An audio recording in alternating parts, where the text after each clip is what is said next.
Bonjour et bienvenue dans ce nouvel épisode des bons conseils de Tony et Léon. Si votre chien est incontinent, cet épisode va vous intéresser. Au début, on peut penser que c'est un petit accident exceptionnel sur le sol de la maison ou sur les tapis. Mais si le problème persiste et que votre chien a toujours des petites pertes humides, là, il souffre peut-être d'incontinence urinaire. Alors, quelles sont les causes d'incontinence urinaire chez le chien et comment peut-elle être prise en charge?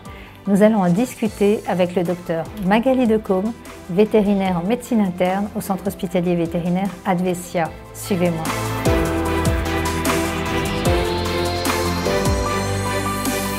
Bonjour Magali. Bonjour Valérie. Merci de ton accueil dans le service de médecine interne d'Advesia. Bienvenue. Alors je viens te parler d'un cas qui n'est pas très agréable pour les chiens, mais pas très agréable pour les propriétaires non plus, qui est l'incontinence urinaire. Souvent pire pour les propriétaires d'ailleurs. Oui, souvent pire parce que l'animal s'en accommode pas trop mal en fait. Est-ce que tu peux nous rappeler ce qu'est l'incontinence urinaire, s'il te plaît? Donc l'incontinence urinaire, c'est quand un animal va uriner sans s'en rendre compte, donc il est complètement inconscient du fait qu'il urine. Ça survient lorsqu'il marche ou lorsqu'il s'assoit ou lorsqu'il est couché essentiellement. Oui, donc c'est bien de préciser, ce n'est pas du tout lié à un problème d'éducation de votre animal, hein, c'est totalement involontaire, l'incontinence urinaire.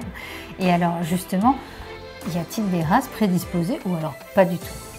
Pas à ma connaissance en tout cas. D'accord, moi pas à la mienne non plus, donc c'est pour ça que je te posais la question pour confirmer, mais je ne crois pas. Dans les cas d'incontinence urinaire justement, quelles sont les causes possibles qui existent chez le chien? Il y a vraiment plusieurs causes. Ça peut être une malformation du système urinaire. Donc certains animaux qui naissent avec certains abouchements des voies urinaires qui sont anormaux. Ça peut également être lié à une faiblesse du sphincter vésical, le sphincter étant le petit muscle qui va venir fermer l'urètre et empêcher que la vessie se vide d'elle-même. D'accord. Et donc, y a-t-il une...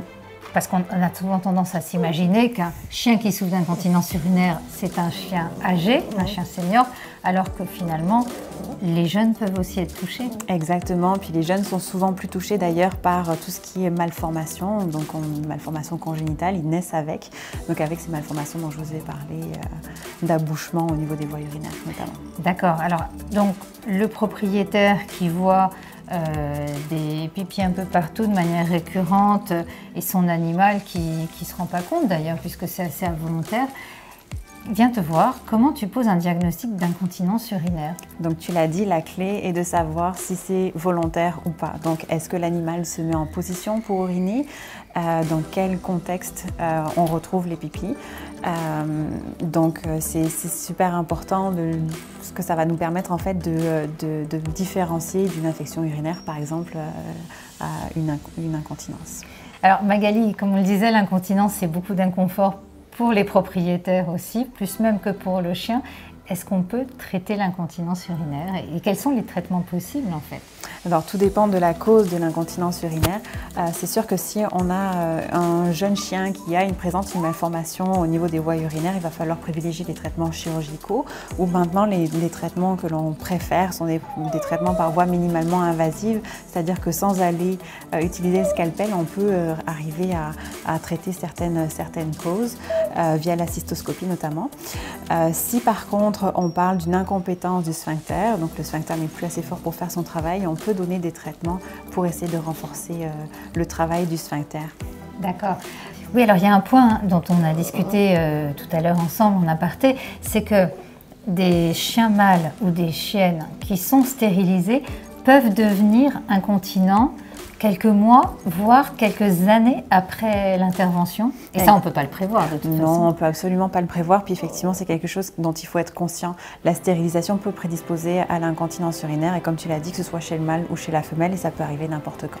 D'accord. Il y a une forte incidence ou pas? Non, ce n'est pas très fréquent. Alors nous, on en voit beaucoup, évidemment, mais ce n'est pas très fréquent.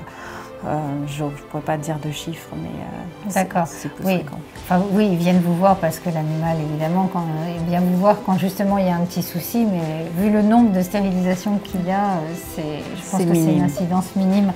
Donc, en tout cas, il y a aussi des règles hygiéniques à mettre en place, j'imagine, avant même de faire le traitement ou peut-être pendant. Est-ce qu'il faut sortir davantage l'animal? C'est sûr que si la vessie est moins remplie, on aura moins de risques qu'il y ait de fuite dans la maison notamment. Donc plus on va sortir son animal, moins de risques on aura de retrouver des petits accidents. Oui, voilà. Et puis sachez effectivement qu'il y a aussi des couches hygiéniques qui existent pour les chiens incontinents, qu'on utilise également pour les chiennes en chaleur. Donc vous pouvez renseigner auprès de votre vétérinaire. Voilà, j'espère que cet épisode vous aura été utile. Si c'est le cas, n'hésitez pas à le partager. Merci Magali pour tous tes conseils. Et puis n'hésitez pas à nous suivre sur les bons conseils de Tony et Léon. Surtout prenez bien soin de vos animaux. Oui, blog, ça y est, ça se termine. Et passez du bon temps avec eux. À bientôt. Quel titre?